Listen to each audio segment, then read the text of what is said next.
What does privilege look like at 35,000 feet?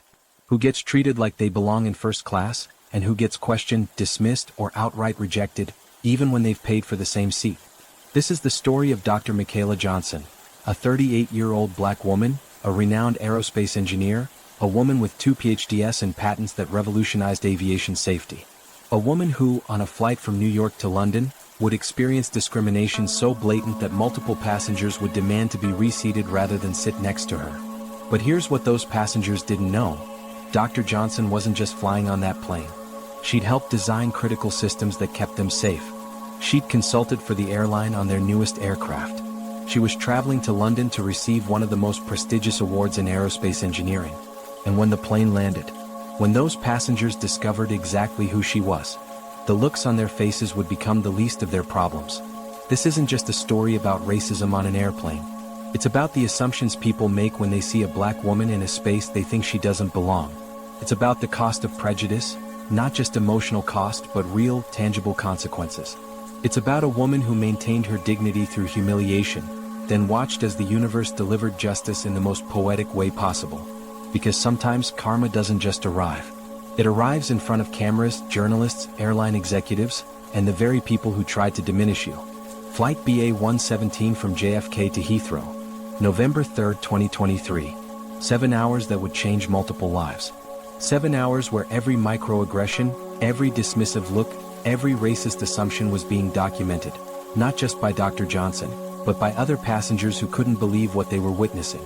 And when that plane touched down in London, when those passengers walked into the arrivals terminal and saw Dr. Michaela Johnson surrounded by reporters, photographers, and aerospace industry leaders there to honor her, well, that's when they realized they'd made a catastrophic mistake.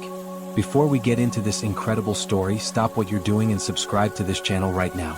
If you believe these stories need to be told, if you want to see more narratives about black excellence overcoming discrimination, hit that subscribe button. Turn on all notifications. These stories only reach people with your support. Don't just watch, be part of amplifying these voices. Subscribe now. Oh wait, good. Now let's talk about what happened on flight BA 117. Dr. Michaela Johnson didn't set out to become a symbol. She set out to catch a flight. Michaela grew up in Southside Chicago, the youngest of 3 daughters. Her father was a mechanic for the CTA, Chicago's public transit system. Her mother worked as a substitute teacher. They didn't have much money, but they had books, curiosity, and a belief that their daughters could be anything. Michaela was the kid who took apart radios to see how they worked, who built model rockets in the backyard, who watched planes overhead and wondered about lift, drag, thrust, and the physics of flight. Her high school guidance counselor told her to be realistic about her college choices. Engineering is very competitive, the counselor said, which was code for, it's not for girls like you. Michaela applied anyway. She got into MIT with a full scholarship. She graduated top of her class with a degree in aerospace engineering. She got her first PhD from Stanford in fluid dynamics.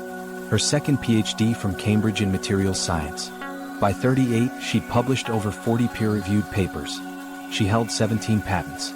She'd consulted for NASA, Boeing, Lockheed Martin, and multiple commercial airlines. Her work on wing design and turbulence reduction had made flying safer and more fuel-efficient for millions of passengers worldwide. She was, objectively, one of the most accomplished aerospace engineers of her generation. But when she walked through airports, especially when she wasn't wearing business attire, people didn't see her credentials. They saw a black woman, and they made assumptions. November 3, 2023. Dr. Johnson was flying to London for the International Aerospace Congress, where she would receive the Goddard Award, the highest honor in aerospace engineering, often called the Nobel Prize of Aviation. It's awarded once every 5 years to someone who's fundamentally advanced the field. She was excited, proud. This was the culmination of 2 decades of work. She'd booked first class, not because she needed luxury but because the 7-hour flight required work. She had a presentation to finish, papers to review, emails to answer. First class meant space, quiet, and the ability to be productive. She arrived at JFK dressed casually, comfortable jeans, a nice sweater, her natural hair in locks pulled back in a ponytail. She had her laptop bag, a small carry-on, and her boarding pass on her phone showing seat 2A, first class window seat. She went through security without incident. Grabbed coffee. Checked her gate. Everything normal. Until she started boarding. First class boards first. Everyone knows this. Dr. Johnson was in boarding group 1, along with other first-class passengers and the airline's elite status members. She joined the line at the gate. The woman in front of her, white, maybe 50, designer luggage, expensive jewelry, glanced back at Michaela, then looked at the gate agent as if to say, "Is she supposed to be here?" The gate agent scanned Michaela's boarding pass. "Welcome aboard, Dr. Johnson. First class is to the left after you board." "Thank you." Michaela walked down the jetway and onto the aircraft. The flight attendant greeting passengers, a young white man named Connor, smiled professionally. "Good evening. Welcome aboard." "Thank you." She found her seat, 2A by the window. She stowed her carry-on in the overhead bin, settled into her seat, pulled out her laptop. She had 90 minutes before takeoff to review her presentation one more time. A few minutes later, a white man in his 60s approached, gray hair, expensive suit, that particular air of entitlement that comes from decades of being catered to. His boarding pass showed 2B, the middle seat next to Michaela. He stopped at row 2, looked at his boarding pass, looked at Michaela, then looked around as if there'd been a mistake. "Excuse me," he said to Connor, the flight attendant. "I'm in 2B, but..." He gestured vaguely toward Michaela without finishing the sentence. Connor checked his tablet. "Yes, sir, 2B is your assigned seat. Is there another seat available? Perhaps on the aisle?" Connor glanced at Michaela, who was pretending to focus on her laptop but heard every word, then back to the passenger. "I can check upgrade availability, but first class is quite full today. May I ask if there's a problem with your assigned seat?" The man lowered his voice, but not enough. "I just prefer a different seat. More space." The subtext was clear. He didn't want to sit next to Michaela. Connor, to his credit, looked uncomfortable. "Sir, I'm afraid 2B is your assigned seat. If you'd like to request a seat change, I can put you on a waiting list, but I can't guarantee anything." The man looked at Michaela again, not at her face but past her, as if she were an object rather than a person. Then he reluctantly sat in 2B, positioning himself as far from her as the narrow seat would allow, his body language screaming discomfort. Michaela said nothing. She'd been here before. Different versions of this same scenario, countless times. She kept her eyes on her screen, her face neutral. More passengers boarded. A white woman in her 40s, expensive athleisure wear, that particular haircut that screams, "I'd like to speak to the manager," approached row 2 and stopped at seat 2C, the aisle seat. She looked at her seat, looked at Michaela, looked at the man in 2B who was clearly uncomfortable, and her expression shifted to something like alarm. "I'm in 2C, she said to Connor, who was helping another passenger. "Yes, ma'am." "Both of these seats are occupied?" She gestured to the row. "Yes, ma'am. First class is full today." "I see." She stood in the aisle, not sitting, clearly debating her options. Another flight attendant, an older black woman named Patricia, approached. "Ma'am, we need you to take your seat so we can finish boarding. Is there any way I could move to a different row?" Patricia's eyes narrowed slightly. She'd seen this before too. "May I ask why you'd like to move?" I'd prefer more space. I have long legs." The woman was maybe 5'4". "I'm sorry, but first class is completely full. Please take your seat." The woman reluctantly sat in 2C, but immediately pulled out her phone and started typing, probably to her husband or friend, complaining about having to sit next to those people. Michaela continued working on her laptop, but she was aware of every movement, every whispered comment, every microaggression accumulating around her. The man in 2B refused to use the shared armrest, keeping his elbow pulled tightly to his side. The woman in 2C angled her body toward the aisle, away from Michaela. Neither made eye contact. Neither acknowledged her presence beyond the discomfort she clearly caused them. As the plane continued boarding, something else happened. Other passengers noticed the dynamic in row 2. Some looked uncomfortable witnessing it. Some looked sympathetic toward Michaela. And some, other passengers of color especially, recognized exactly what was happening because they'd experienced it themselves. A young South Asian man in seat 4A caught Michaela's eye and gave her a small nod, a gesture of solidarity, of recognition. An older black gentleman in seat 3C shook his head in disgust at the behavior of her seatmates. But there were also passengers who looked at the situation and seemed to approve, who nodded as if the people in row 2 were justified in their discomfort, who probably thought to themselves, "Well, you never know these days. Better safe than sorry." Patricia, the black flight attendant, stopped by Michaela's row after boarding was complete. "Can I get you anything before we take off, Dr. Johnson?" It was a small thing, using her title, but intentional. A way of saying, I see you. I know what's happening. You belong here. I'm fine, thank you, Michaela said with a genuine smile. Champagne? Water? Water would be great. Of course. When Patricia returned with the water, the man in 2B suddenly spoke up. Excuse me, I didn't get offered anything. Patricia's smile was professional but cool. I'll get to everyone, sir. We're still preparing for departure. She got served first. Dr. Johnson is a priority passenger. It was true. Michaela had the airline's highest elite status from years of frequent international travel. I'll bring you a drink momentarily. The man huffed but said nothing more. The captain's voice came over the intercom. Good evening, ladies and gentlemen. This is Captain Morrison. Welcome aboard British Airways Flight 117 to London Heathrow. We're currently number 3 for takeoff. Flight time today will be approximately 7 hours. We're expecting smooth flying conditions. Sit back, relax, and enjoy the flight. As the plane began to taxi, the woman in 2C pulled out sanitizing wipes and began wiping down her armrest, her tray table, her seat belt, all while pointedly looking at Michaela as if she might be contaminated. Michaela took a slow breath. She'd dealt with racism her entire career. She'd presented papers to audiences who questioned her credentials. She'd walked into meetings where people assumed she was the assistant, not the engineer. She'd had her work attributed to male colleagues. She'd been called diversity hire, despite having 2 PhDs. She knew how to handle this. Stay calm. Stay dignified. Don't give them the satisfaction of seeing you bothered. Document if necessary. And remember, their discomfort is their problem, not yours. But knowing how to handle racism doesn't make it hurt less. Doesn't make it less exhausting. Doesn't make you less angry. As the plane lifted off, Michaela looked out her window at New York disappearing below. 7 hours, she thought. 7 hours next to people who think I don't belong here. 7 hours of being made to feel like I'm the problem. She had no idea that those 7 hours would become the most documented, most discussed, most consequential flight of her career. Because what the passengers in row 2 didn't know, what they couldn't have known, is that this wasn't just any flight. And Dr. Michaela Johnson wasn't just any passenger. Once the plane reached cruising altitude and the seatbelt sign turned off, the real problems began. The man in 2B immediately reclined his seat, not unusual in first class, but did so aggressively without the usual courtesy of checking behind him first.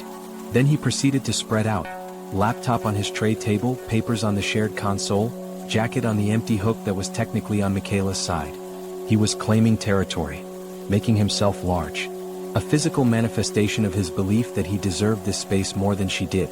Michaela continued working, editing her presentation. She'd practiced it a dozen times, but she wanted it perfect.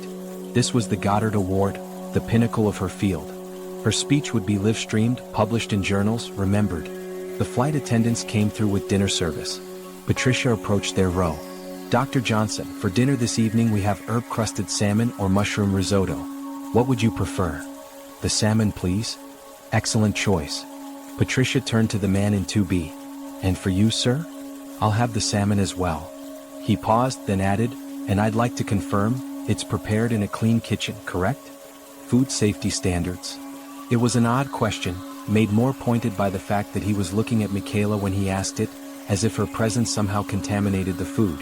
Patricia's smile remained professional, but her eyes flashed with anger. All of our food is prepared to the highest safety standards, sir. British Airways has impeccable food safety protocols. Good. Just making sure. When the meals arrived, the man arranged his tray to create a barrier between himself and Michaela. The woman in 2C did the same, creating a small fortress of dinner trays and napkins, as if Michaela were something to be blocked out. Michaela ate her meal quietly, checking emails on her phone. One was from the International Aerospace Congress organizers. Dr. Johnson, we're so excited for tomorrow's ceremony. The press conference is scheduled for 2 p.m. local time at Heathrow. We'll have a car meeting you at arrivals. Several major publications will be there, BBC, The Guardian, Aviation Week. Your award is generating significant media interest. See you soon. She smiled at that. Tomorrow would be a good day. Today might be uncomfortable, but tomorrow she'd be celebrated, recognized, honored. If only she could get through the next 5 hours.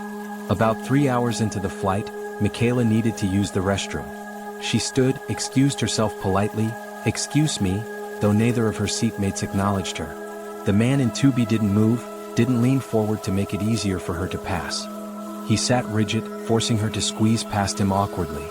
As she did, he pulled his arms in tight, as if even accidental contact would be unbearable. Michaela made her way to the first-class lavatory. As she returned to her seat a few minutes later, she overheard the woman in 2C talking to Patricia. "I'm just saying I paid for first class for a certain level of comfort, a certain type of experience, and I'm not getting that." Patricia's voice was carefully neutral. "I'm sorry you're not comfortable, ma'am. Is there something specific I can help with? It's just..." The woman lowered her voice, but Michaela, approaching from behind, could still hear. "I don't feel safe, you understand. With everything happening in the world, you just never know. And I think British Airways should be more careful about who they allow in first class." Patricia saw Michaela approaching and her expression shifted. Embarrassment that Michaela had overheard, anger at what was being said. "Ma'am," Patricia said firmly, "every passenger in first class has purchased a ticket or used miles to be here. Dr. Johnson has as much right to this cabin as anyone else. If you're feeling unsafe, I can speak with the captain, but I want to be clear, there is no safety issue here." The woman opened her mouth to respond, saw Michaela standing there, and her face flushed red. Michaela didn't say anything. She simply waited for the woman to move so she could return to her seat. The woman shifted her legs slightly, and Michaela squeezed past both seatmates again, neither of whom made any effort to make it easier. As Michaela sat down, the man in 2B muttered, just loud enough for her to hear, "Affirmative action. That's how they afford first class now." Michaela froze. Her hands, reaching for her seatbelt, stopped mid-motion. Affirmative action. As if she hadn't earned every degree, every patent, every dollar she'd made. As if her 2 PhDs were somehow less legitimate because she was black. As if she was in first class because of charity rather than achievement. She could respond. She could tell him exactly who she was, what she'd accomplished, how ignorant his assumption was. She could destroy him with words, with facts, with the reality of her excellence. But she didn't. Because she'd learned, over years of experiencing racism in professional spaces, that responding often made things worse. That black women who speak up are labeled aggressive or difficult. That sometimes the best response is silence, not because the racist deserves it, but because you deserve peace. So she put in her earbuds, opened her laptop, and returned to her work. But her hands were shaking slightly, and tears threatened at the corners of her eyes, though she refused to let them fall. But other passengers had heard. Other passengers were watching. The young South Asian man in 4A had heard the affirmative action comment. He pulled out his phone and started typing notes. A white woman in her 30s, sitting in 3B, had watched the entire interaction with growing horror. She'd seen the refusal to sit next to Michaela, the sanitizing wipes, the territorial claiming of space, the whispered complaints, and now the explicit racist comment. She pulled out her phone and opened Twitter. Sitting on BA 117 and watching a black woman in first class be subjected to the most blatant racism I've ever witnessed in person. 2 passengers refused to acknowledge her, complained about sitting near her, and one just made an affirmative action comment loud enough for her to hear. "This is disgusting. Do better at British Airways." She didn't tag Michaela or include photos. She respected privacy, but she documented what she was seeing. Other passengers noticed and started paying attention. A few pulled out their phones. Some to document, some to text friends about what they were witnessing, some just to have evidence if needed. The atmosphere in first class had shifted. What had been a typical flight had become something else. A real-time example of how racism operates in supposedly civilized spaces. How it's not always slurs and violence. Sometimes it's sanitizing wipes, seat change requests, and muttered comments about affirmative action. About an hour before landing, as the cabin lights came back up after most passengers had slept, the man in 2B woke up and immediately pulled out his laptop. He had a video conference, apparently too important to wait until landing. He took the call without headphones. His voice, discussing some business deal, filled the first-class cabin. Other passengers looked annoyed, but most said nothing. Michaela, who'd been dozing lightly, woke up to his loud conversation happening inches from her ear. She reached up and pressed the call button for the flight attendant. Connor approached. "Yes, Dr. Johnson? Would it be possible to ask this passenger to use headphones or lower his voice? He's on a call and it's quite loud." "Of course." Connor turned to the man. "Sir, if you're on a call, I'll need you to use headphones or end the conversation. Other passengers are trying to rest." The man looked irritated. "This is an important business call. First-class passengers make calls. That's part of what we pay for. You're welcome to make calls, sir, but you need to use headphones so you don't disturb others. I don't have headphones. We can provide you with a pair. I don't want to use airline headphones. They're not comfortable. Connor's patience was wearing thin. Sir, you need to either use headphones or end your call. Other passengers have complained about the noise. The man glanced at Michaela. She complained? Multiple passengers have requested you lower your voice. Fine. He ended his call with an exaggerated huff, then muttered, can't even make a business call without someone complaining. Probably has never had a real job. Michaela stared straight ahead, her jaw clenched. She focused on breathing steadily. 5 more hours. She could endure 5 more hours. But Patricia, who'd been nearby and heard the comment, stepped in. Sir, I'm going to need you to stop making disparaging comments about other passengers. You've been disrespectful since boarding, and it needs to stop immediately. I haven't said anything to her. You've made multiple comments loud enough for her and others to hear. You've complained about your seat assignment. You've made assumptions about her that are both rude and racist. If this continues, the captain will be informed and we'll discuss whether you can continue on this flight. The man's face went red. Are you threatening to kick me off at 35,000 feet? I'm informing you that your behavior is unacceptable, and if it continues, there will be consequences. British Airways has a zero-tolerance policy for harassment of passengers and crew. The man said nothing more, but his body language radiated fury. He was used to being catered to, deferred to. Being called out publicly, especially by a black flight attendant in defense of a black passenger, was probably a first for him. As the plane began its descent into London, the captain made an announcement. Ladies and gentlemen, we're beginning our descent into London Heathrow. Local time is 1:15 p.m. Weather in London is cloudy, temperature 12 degrees Celsius. We should be on the ground in about 20 minutes. Flight attendants, please prepare the cabin for landing. Michaela looked out the window at England appearing below, green fields, the sprawl of London in the distance. Almost there. Almost done with this nightmare flight. The woman in 2C was on her phone, typing furiously, worst flight ever. Uncomfortable the entire time. We'll be filing a complaint with BA about passenger selection for first class. You pay premium prices for a premium experience, and that's not what I got. Michaela saw the screen, couldn't help but see it given how close they were, and felt a fresh wave of anger. This woman was going to complain. About her. About Michaela's existence in first class being an inconvenience. The plane touched down smoothly. The usual announcement, ladies and gentlemen, welcome to London Heathrow. For your safety, please remain seated with your seatbelt fastened until the aircraft has come to a complete stop and the seatbelt sign is turned off. As they taxied to the gate, passengers began gathering their belongings, preparing to deplane. The man in 2B stood immediately when the seatbelt sign went off, didn't excuse himself, just stood right in Michaela's space, forcing her back into her seat while he pulled his bag from the overhead bin. First class deplaned first as always. The man in 2B pushed ahead quickly, as if he couldn't get away from Michaela fast enough. The woman in 2C followed close behind. Michaela took her time, gathered her belongings, thanked Patricia, who squeezed her hand and said quietly, you handled that with more grace than they deserved. I'm sorry you experienced that. Thank you for speaking up, Michaela replied. Always. Take care, Dr. Johnson. Michaela exited the aircraft last among the first-class passengers, walking up the jetway into Heathrow Terminal 5. And that's when everything changed. Heathrow Terminal 5 is massive, a gleaming modern space of glass and steel, shops and restaurants, thousands of travelers from around the world converging in one of Earth's busiest airports. When Michaela emerged from the jetway into the terminal, she immediately saw what she'd been expecting, a small crowd near the gate area. But it was larger than she'd anticipated. There were photographers, at least 5 of them, professional cameras with large lenses. There were journalists with microphones and recording devices. There were several people in business attire holding a banner that read, "Congratulations Dr. Michaela Johnson, Goddard Award winner." And there were airport officials, including what appeared to be a British Airways executive in a formal suit.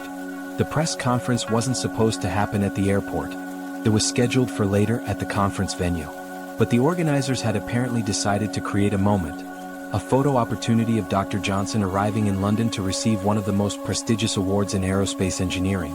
The photographers started snapping pictures as soon as they saw her. The journalists called out questions. Dr. Johnson, how does it feel to win the Goddard Award? Dr. Johnson, you're only the 3rd woman and the first African-American woman to receive this honor. What does it mean to you? Dr. Johnson, can you tell us about the work that led to this recognition? Michaela, despite 7 hours of microaggressions and exhaustion, switched into professional mode immediately. She smiled, waved, approached the group. The British Airways executive, a woman in her 50s named Catherine Bridgewater, as Michaela would learn, stepped forward first. Dr. Johnson, on behalf of British Airways, we are honored and delighted to have you flying with us today. Congratulations on your Goddard Award, an extraordinary achievement. We understand you consulted on the safety systems for our newest aircraft, and we're grateful for your expertise. They shook hands for the cameras. Flashes went off. Catherine continued, loud enough for the gathering crowd to hear, "We're proud that someone of your caliber chooses to fly British Airways, and we hope your flight was comfortable." It was PR, of course.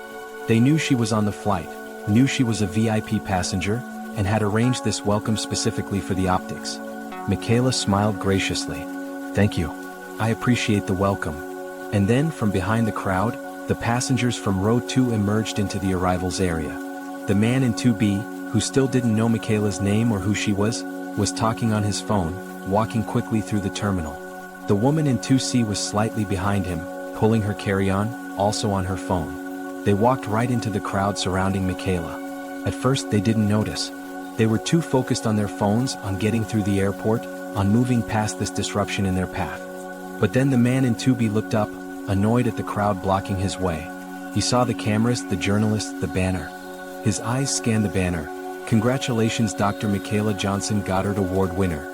Then he saw Michaela at the center of it all, shaking hands with the British Airways executive, smiling for cameras, being treated like the VIP she was.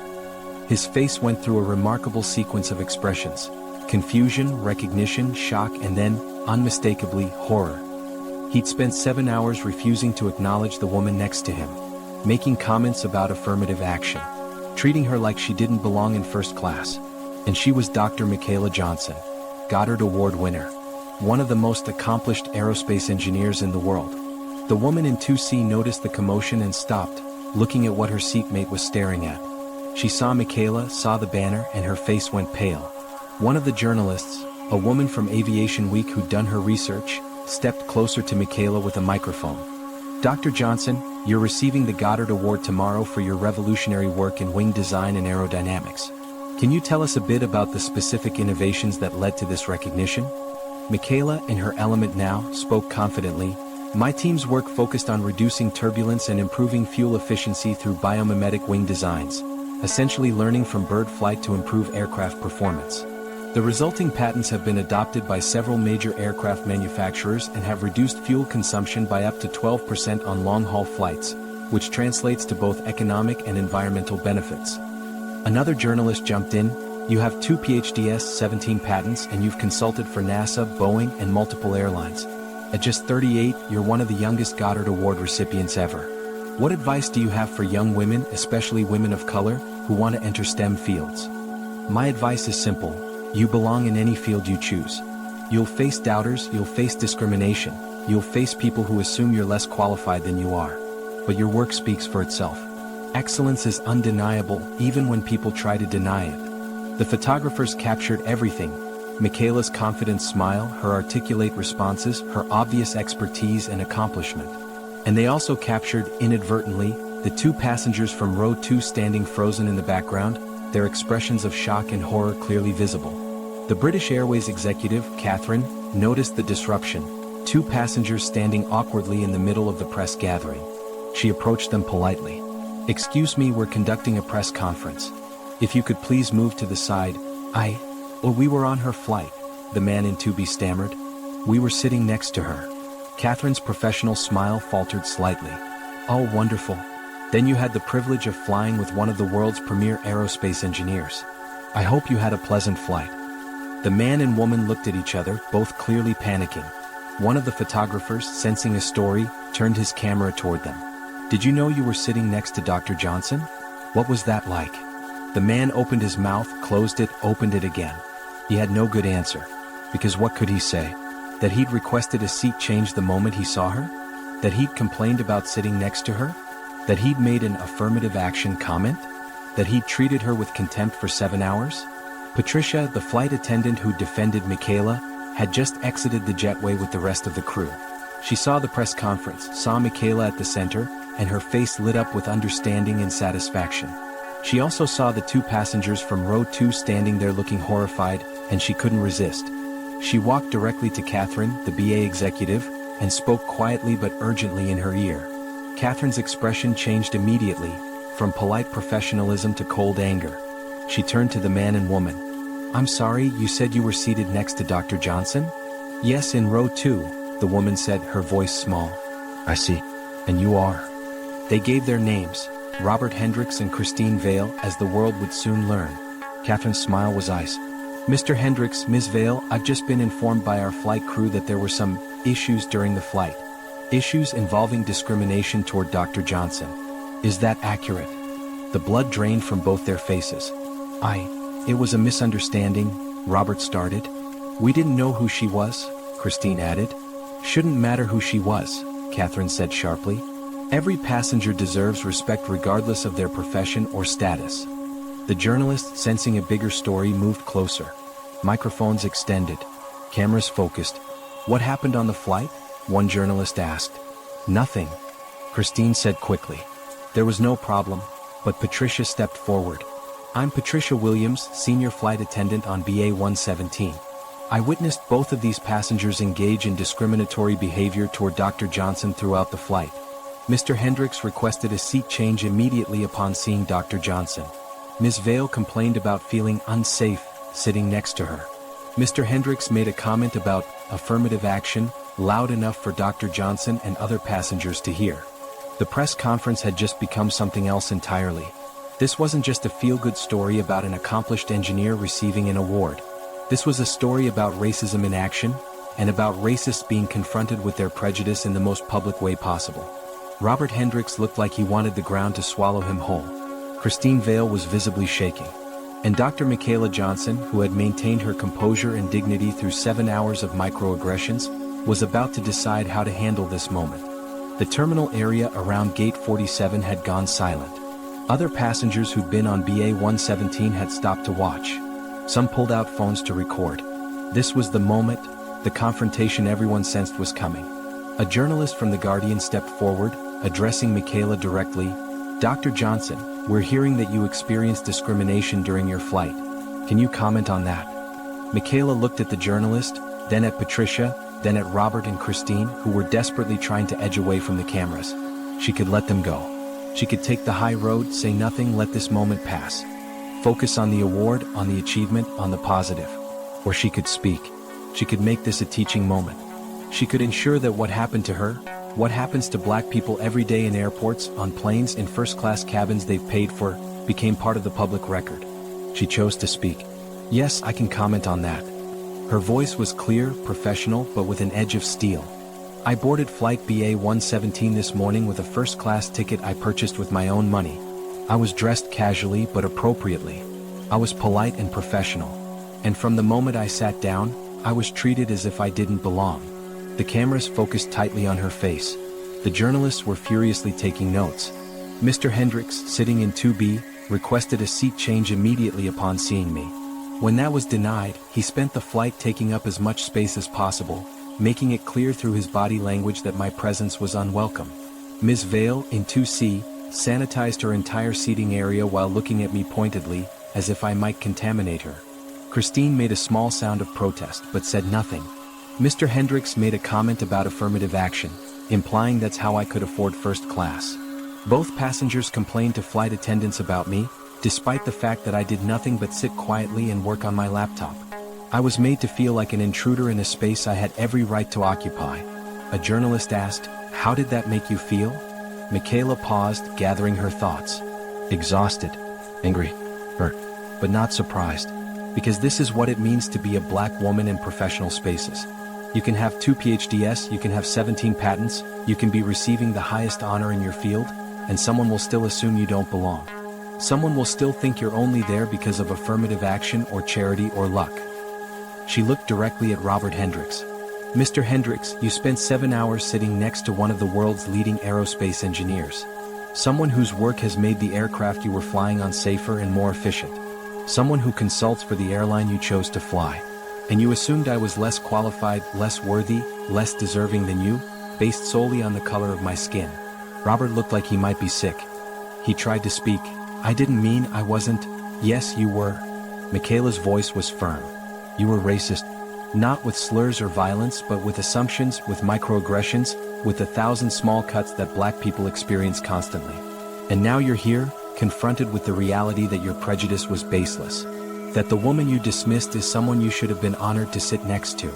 Christine Vale finally found her voice, defensive and panicked. We didn't know who you were. If we'd known, that's exactly the problem, Michaela interrupted. You treated me poorly because you didn't know who I was. But you should have treated me with respect regardless of who I am. Every passenger deserves basic human dignity.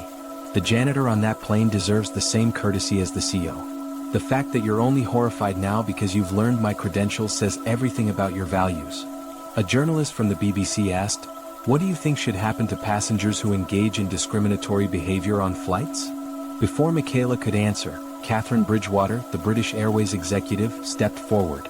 I'd like to address that. British Airways has a clear policy. We do not tolerate discrimination of any kind, not from passengers toward crew, not from crew toward passengers, and not from passengers toward other passengers. What I'm hearing described is completely unacceptable. She turned to Robert and Christine, her professional demeanor replaced with ice-cold authority. Mr. Hendricks, Ms. Vale, you will be receiving formal communications from British Airways regarding this incident. We'll be reviewing the flight attendants' reports, and depending on the findings, you may face consequences including but not limited to being banned from future British Airways flights, being reported to your employers, and potential legal action if Dr. Johnson chooses to pursue it. You can't ban us for having a preference about seating. Christine protested. We absolutely can ban you for discriminatory behavior. And we will. Catherine turned to the press. British Airways is committed to creating a safe, respectful environment for all passengers. This includes zero tolerance for racism, whether blatant or subtle. We will be reviewing our policies and training to ensure our crew is empowered to address discrimination immediately. What Robert and Christine didn't know, what they were about to discover, was that this confrontation was already going viral. The white woman from seat 3B who tweeted about the incident during the flight? Her thread had been retweeted thousands of times. She'd been providing updates throughout the flight, documenting everything she witnessed. Now, at the airport, seeing the press conference and the confrontation, she was live-tweeting the resolution. Update: the racist passengers just walked into a press conference for Dr. Johnson. She's receiving the Goddard Award, the Nobel Prize of Aerospace Engineering. She has 2 PhDs. She literally helped design safety systems for the plane they were flying on. Their faces when they realized who she was? Priceless. Hashtag BA117 hashtag instant karma. Her thread was exploding. Tens of thousands of retweets. Hundreds of thousands of likes. It was trending. Hashtag BA117. Other passengers from the flight joined in, sharing their own observations, their own photos. The young South Asian man from 4A posted his detailed notes about the racist comments he'd overheard. Within an hour, Robert Hendricks's and Christine Vale's names were public. People found their LinkedIn profiles, their employers, their social media accounts. The internet, for better or worse, was doing what the internet does, exposing, amplifying, demanding accountability. Back in the terminal, a journalist asked Michaela, "Dr. Johnson, do you accept their apology?" Neither had actually apologized yet, but the journalist was anticipating. Michaela looked at Robert and Christine, both of whom looked like they wanted to disappear.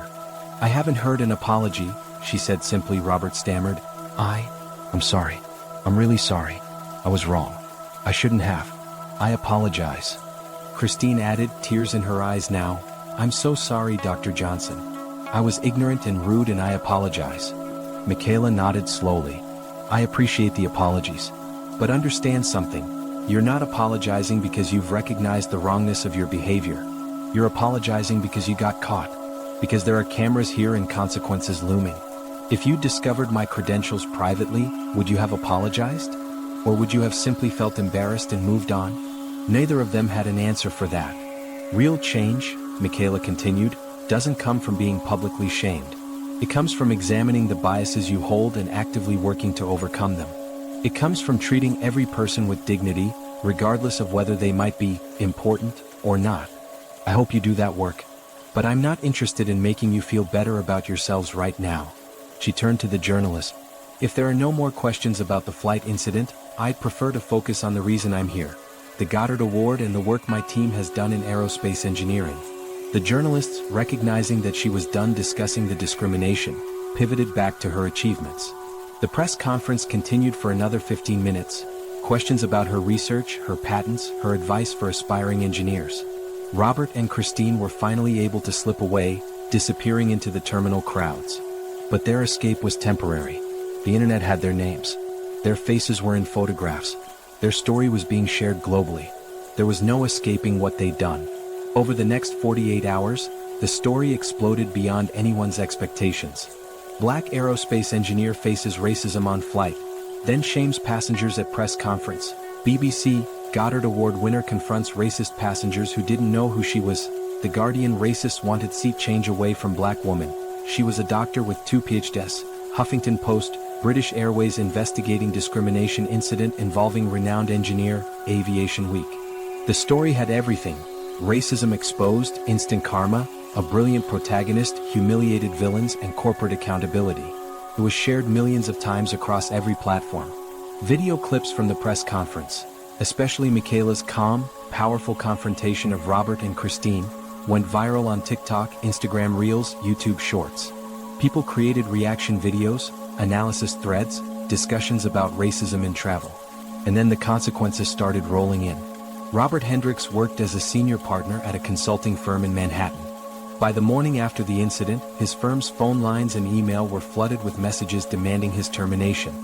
His firm released a statement: "We are aware of the incident involving our employee Robert Hendricks.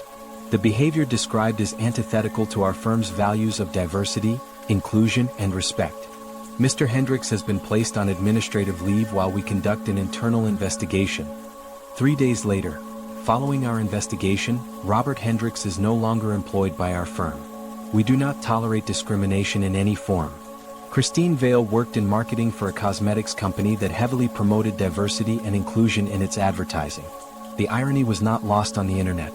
Her company's statement: "We are horrified by the reports of Christine Vale's behavior on BA Flight 117. This conduct directly contradicts our company's values and mission.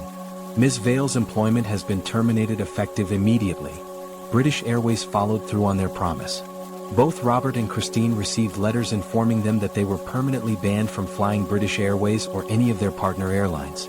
Additionally, they were referred to the UK's Civil Aviation Authority, which maintains a database of disruptive passengers that other airlines can access.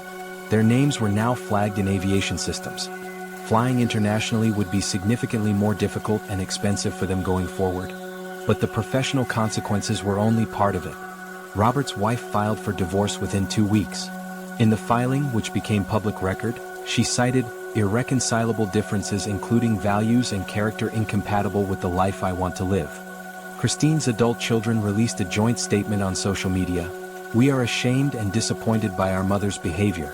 We are working to educate ourselves and be better. We apologize to Dr. Johnson and to everyone hurt by these actions." Their social media accounts were deleted, but not before screenshots of old posts were found and circulated. Posts that showed pattern of racially insensitive comments, microaggressions, and Karen behavior. This wasn't an isolated incident. It was who they were. While Robert and Christine's lives imploded, Dr. Michaela Johnson was celebrated globally. The Goddard Award ceremony was attended by over 500 aerospace professionals, academics, and media representatives. Her acceptance speech was powerful, gracious, and inspiring, and she didn't mention the flight incident at all. She focused entirely on her work, her team, and her hopes for the future of aerospace engineering. But in the Q&A afterward, someone asked about it. About the discrimination she'd faced just hours before receiving this highest honor. "It was a painful reminder," she said, "that excellence doesn't protect you from racism. Success doesn't insulate you from prejudice. You can have every credential, every achievement, and people will still see your race first. But here's what I want young people, especially young black girls, to understand. You keep going anyway. You don't let their biases diminish you. You do excellent work because you deserve to do excellent work, not to prove anything to people who've already decided you're less than." The audience, filled with colleagues who respected her, students who admired her, and professionals who understood exactly what she'd faced, gave her a standing ovation. In the weeks following, several aerospace organizations and universities reached out to Michaela. She received invitations to speak at conferences, to guest lecture, to serve on advisory boards. MIT, her alma mater, announced the creation of the Dr. Michaela Johnson Scholarship, a full-ride scholarship for black women pursuing aerospace engineering degrees. Boeing announced they were expanding their partnership with her research lab, with a $2 million grant to continue her work on sustainable aviation technologies.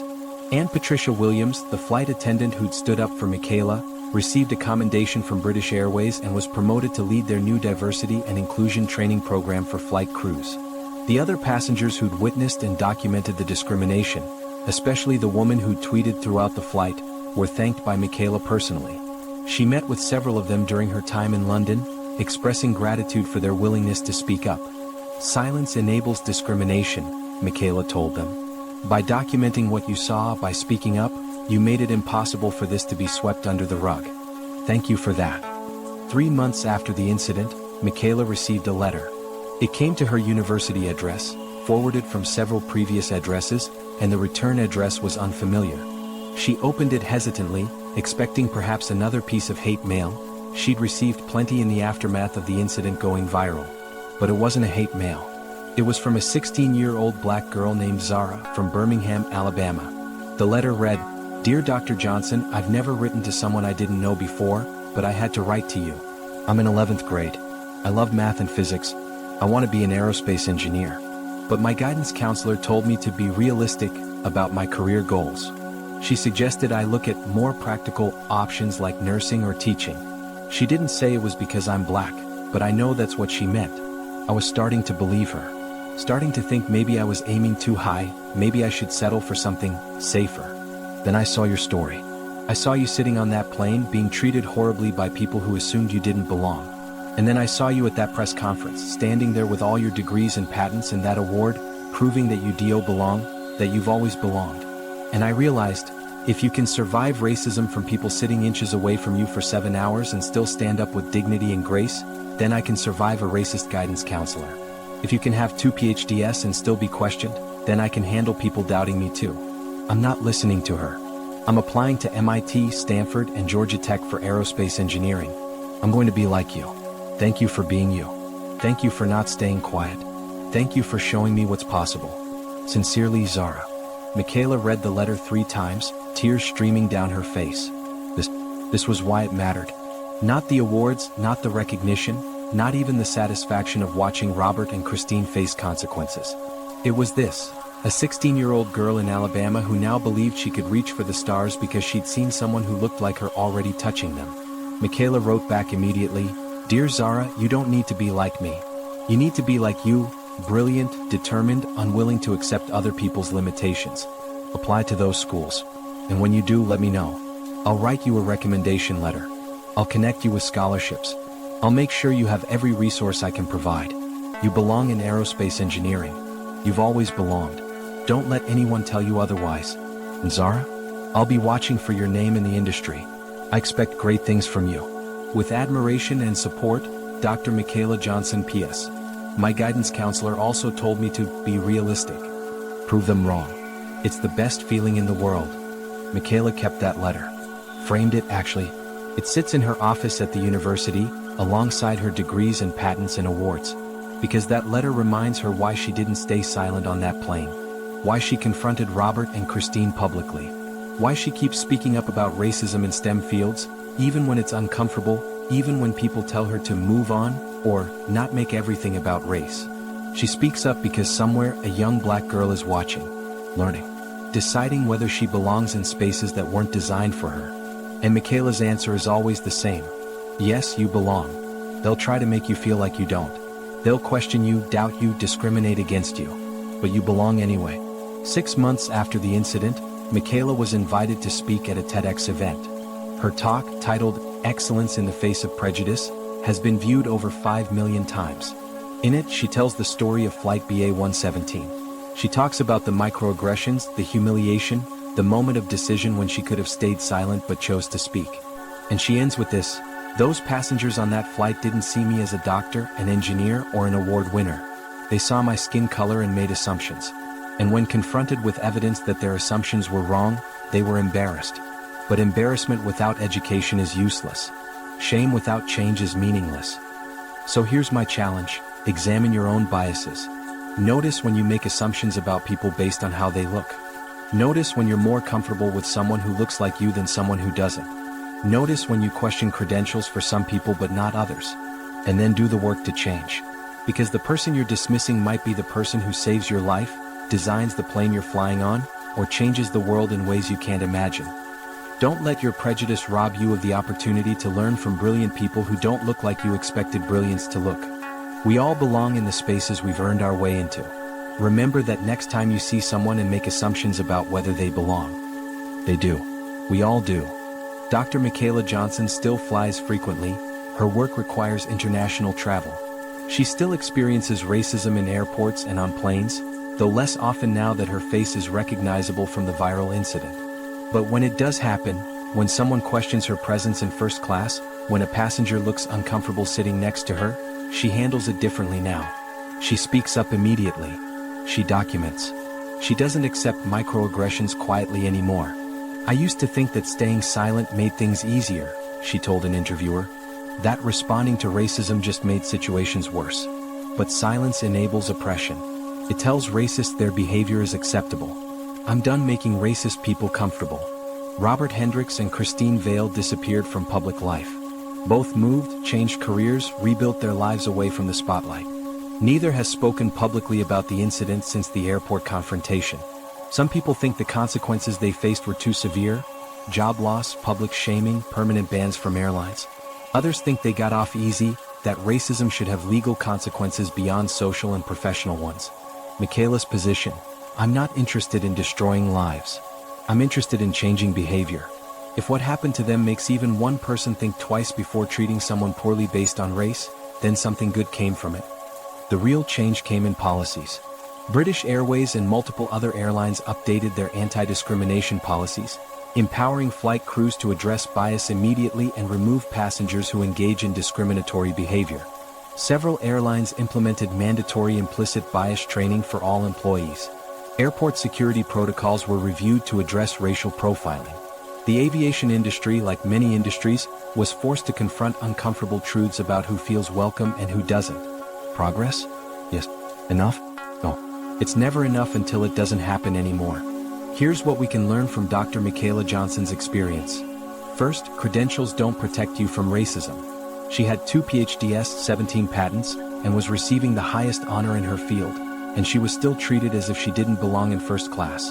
Because racism isn't rational. It doesn't care about your achievements. Second, silence enables discrimination. If the other passengers hadn't documented what they saw, if Patricia the flight attendant hadn't spoken up, if Michaela hadn't confronted her harassers publicly, Robert and Christine would have faced no consequences. They would have continued treating people poorly because no one challenged them. Third, representation matters profoundly. Zara, the teenage girl in Alabama, changed her entire life trajectory because she saw someone who looked like her succeeding despite barriers. That's the power of visibility. And finally, excellence is its own reward, but it's also a weapon against those who want to diminish you. Michaela's accomplishments made it impossible for Robert and Christine to dismiss her once they knew who she was. But more importantly, her excellence was for her, not for them. The next time you're on a plane and you see someone who doesn't look like what you expect to see in first class, examine your assumptions. Ask yourself, why am I surprised? What biases am I carrying? If you see someone being discriminated against, speak up. Document it. Don't be a passive witness to injustice. Your voice matters. And if you're someone who faces discrimination regularly, in airports, in workplaces, in spaces you've earned your way into, remember Dr. Johnson's words. You belong. You've always belonged. Don't let anyone make you believe otherwise. Those passengers refused to sit next to her. They complained about her presence. They questioned how she could afford first class. And then they discovered she was someone they should have been honored to sit next to. But the real lesson isn't about who she was. It's about who she always was, a human being deserving of respect regardless of her credentials. We all are. If this story resonated with you, if it made you think about your own biases or inspired you to speak up against discrimination, I need you to do something right now. Subscribe to this channel. Hit that button right now. Turn on all notifications. These stories need to reach millions of people, not thousands. Share this video with everyone you know. Post it on Facebook, Twitter, send it in group chats. These narratives matter. Drop a comment below. Tell us about times you've witnessed discrimination in travel. Share your own experiences. Let's build a community committed to calling out injustice wherever we see it. And remember, Dr. Michaela Johnson didn't just survive discrimination. She confronted it, she documented it, and she used her platform to create change. That's power. That's dignity. That's excellence. They refused to sit next to her on the plane. By the time they landed, they realized she was someone they should have been learning from. Don't make their mistake. Treat everyone with dignity. Challenge your biases. Speak up against injustice. Thanks for watching. I'll see you in the next one.